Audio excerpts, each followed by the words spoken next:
प्रदेश जल निगम एकीकृत संघर्ष मोर्चा के आह्वान पर 4 मार्च से 6 मार्च 2025 तक उत्तर प्रदेश जल निगम मुख्यालय पर 3 दिवसीय ध्यानाकर्षण धरना एवं प्रदर्शन कार्यक्रम शुरू हुआ। इस कार्यक्रम प्रदेश भर के कार्यरत कर्मचारी एवं पेंशनर्स भाग ले रहे हैं। जी सर, आज लगातार धरना चल रहा है, क्या कहना चाहेंगे? पहला दिन आपका धरना आज हमारा धरना जल निगम से संबंधित शासन स्तरीय और जल निगम स्तरीय काफी समय से लंबित मांगों को लेकर के है। ये हमारी पहली मांग ये है कि जो भी सेवानिवृत्त कार्मिक हैं उनको पावर कॉर्पोरेशन की भांति ट्रेजरी से पेंशन का भुगतान किया जाए।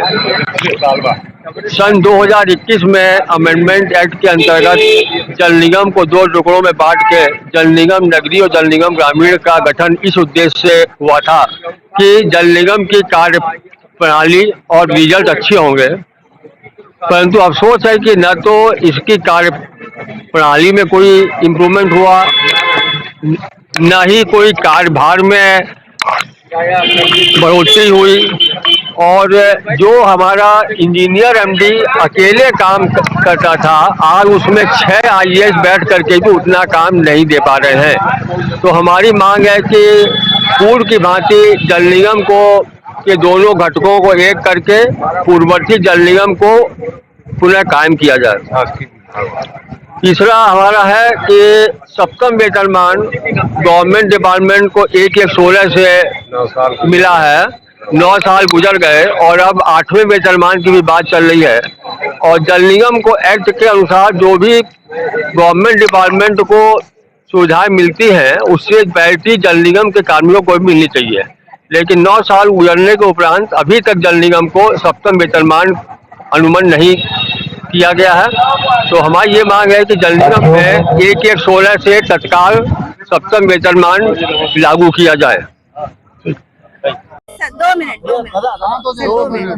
सर, उत्तर प्रदेश जल निगम एकीकृत संघर्ष मोर्चा द्वारा आज ये 3 दिवसीय ध्यान केंद्रित धरना प्रदर्शन किया गया है। सरकार को अपनी समस्याओं के लिए बताने के उद्देश्य से क्या कुछ कहेंगे सर? क्या कुछ प्रमुख समस्याएं आप आ रही हैं?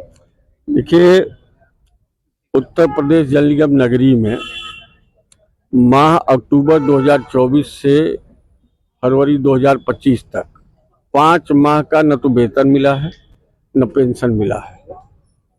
रमजान का महीना चल रहा है, होली आने वाली है, शादियों का मौसम है। हमारे कर्मचारी और हमारे पेंशनर्स सामान्य अपना जीवन यापन नहीं कर पा रहे हैं। सरकार हमें पूरा पैसा रहते हुए भी 6ठे वेतनमान में हमको रखा है, और उसमें भी जितना सरकार ने 246% डीए और डीआर स्वीकृत किया है उसके अगेंस्ट हमें मात्र 212% डीए और डीआर दिया जा रहा है। मतलब एक आम आदमी कम से कम 7,000 मतलब 5,000 से लेकर के 15,000 रुपये महीने वेतन कम पा रहा है, जो वेतनमान हमें दिया जा रहा है। 7वां वेतनमान हमारे लिए दूर की कौड़ी है। हमारे फील्ड कर्मचारी कुल 20,000 लोग हैं, हम लोग जो पेंशनर्स और कार्यरत कर्मचारी हैं, इसमें से 2,500 कार्यरत हैं और बाकी पेंशनर हैं। इनकी स्थिति ये है कि इन्हें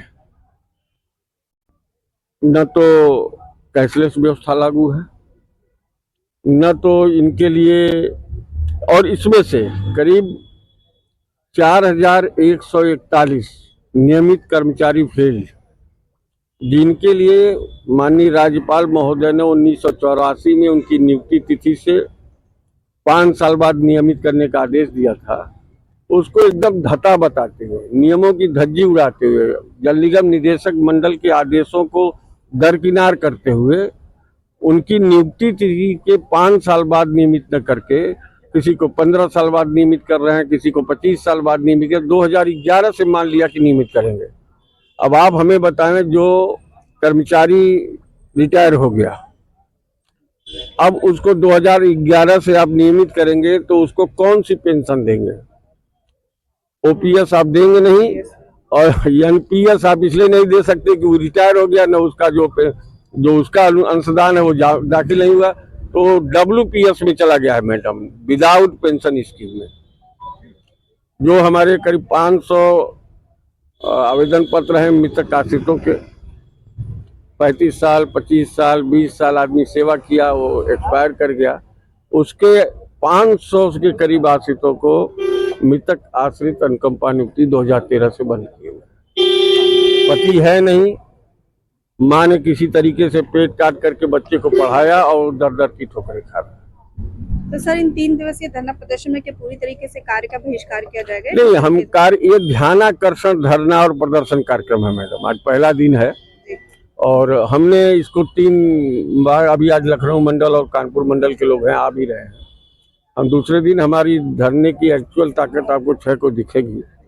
हम ये प्रयास कर रहे हैं कि धरना और प्रदर्शन करके हम शासन से और प्रशासन से बात ही करेंगे। जल निगम ग्रामीण का प्रशासन हमारी नोटिस के बाद जगा और हमसे 1 तारीख को वार्ता की, उन्होंने हमारी तमाम समस्याएं मान ली। नगरीय प्रशासन इतना